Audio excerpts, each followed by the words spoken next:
ماں تیری کمی ہے، ماں تو نے فاقے کیے مجھے بڑا آدمی بنا دیا۔ میری ماں میں تیرے کس کس احسان کا بدلہ چکاؤں؟ ناممکن، میں تو تیرے کسی احسان کا بدلہ نہیں چکا سکتا۔ میری ماں میں کیسے بھول جاؤں وہ وقت جب میری فیس اور تیری دوائی کے درمیان کشمکش ہوتی تو تو میری فیس ادا کر دیتی تھی، اپنی دوائی کو کچھ اور دنوں کے لیے ٹال دیتی تھی اور میرے مستقبل کے لیے اپنی اذیت کو اور طویل کر لیتی تھی۔ اے میری ماں، مجھے یاد ہے جب گھر کے حالات سے تنگ ہو کر میں نے نوکری کی، اس دن کی مزدوری تیرے ہاتھ میں رکھی تو کتنی دیر میرا ہاتھ تھامے روتی رہی اور مجھ سے ناراض ہوئی کہ کچھ بھی ہو جائے تم نے مزدوری نہیں کرنی، بس پڑھنا ہے چاہے حالات کچھ بھی ہوں۔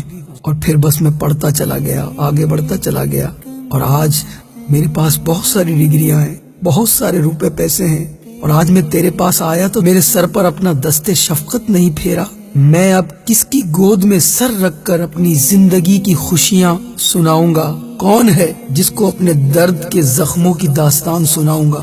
میری ماں ہے میری ماں۔ اور اس کے بعد میں اپنی ماں کی قبر پر پھوٹ پھوٹ کر رونے لگا۔ تیری کمی ہے۔ جب میرا من ہلکا ہوا تو میں اپنے مینیجر کو لے کر آیا۔ میں نے کہا میری ماں کی قبر کو ماربل سے اتنا خوبصورت بنا دو کہ اس شہر کے قبرستان میں کسی کی ایسی قبر نہ ہو، چاہے ماربل لگ جائے چاہے ٹائل لگ جائے، پھول لگاؤ، پتیاں لگاؤ، قبر کو خوبصورت بنا دو۔ قبر باہر سے تو بہت خوبصورت بن جائے گی، شہر کیا ملک میں اس سے زیادہ خوبصورت قبر نہیں ہوگی، لیکن قبر کو اندر سے خوبصورت بناؤ۔ وہ سفید لباس میں موجود نہ جانے کون بزرگ تھے کہ میں ان سے متاثر ہوئے بغیر نہ رہ سکا۔ میں نے پوچھا لیکن بابا جی اندر سے قبر کیسے خوبصورت بن سکتی ہے؟ قبر کو باہر سے آرائش و زیبائش کے بجائے اندر سے جنت کا باغ ایسے بنا سکتے ہو کہ کثرت سے ایصال ثواب کرو۔ تیری کمی ہے۔ کسی سفید پوش خاندان کے گھر ماہانہ راشن کا بندوبست کر دو، کسی غریب مریض کا علاج کرا دو، کسی دینی طالب علم کو کتابیں لا دو، علماء کی خدمت کرو، سادات پر روپوں کو تصدق کرو۔ یہ کام اس نیت سے کرو گے کہ اس کا ثواب تمہاری ماں کو پہنچے تو تم یقین جانو تمہاری ماں کی قبر اندر سے بھی بہت خوبصورت ہو جائے گی، اور عالم ارواح میں یہ صدقہ جاریہ اس کے لیے باعث تسکین ہوگا۔ اس بزرگ کی بات دل میں گھر کر گئی۔ میں نے کہا یہ کتابیں کہاں ملیں گی اور یہ سب صدقہ و خیرات میں کس طرح کر پاؤں گا؟ تو انہوں نے مجھے بہت پیار سے بتایا کہ وہ پرانی سبزی منڈی کے قریب فیضان مدینہ ہے نا، جہاں خوبصورت گنبد تمہیں دور سے نظر آئے گا۔ جی ہاں، میں نے دیکھا ہے وہاں سے گزرتے ہوئے، میں انشاءاللہ ضرور جاؤں گا۔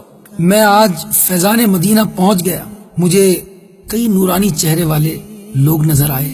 میں نے کچھ کتابیں خریدی، کچھ طلباء میں تقسیم کی۔ پھر میرا ذہن یہ بنا کہ میں اپنی ماں کی طرف سے ایک مسجد بنا لوں۔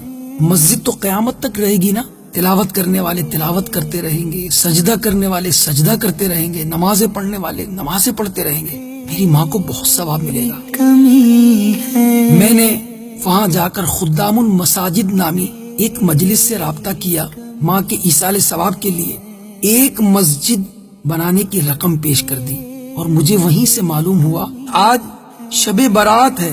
میں وہیں سے قبرستان اپنی ماں کی قبر پر پہنچ گیا۔ میرے میٹھے میٹھے اور پیارے پیارے اسلامی بھائیوں، اللہ کی راہ میں صدقہ و خیرات کیجیے اپنے والدین کی طرف سے۔ ایصال ثواب کے لیے ایک بہت بڑی رقم صدقہ کی ہے، تو گویا مجھے یوں لگ رہا تھا کہ میں نے اپنی ماں کی قبر کو صرف باہر سے ہی نہیں بلکہ اندر سے بھی روشن کر دیا ہے۔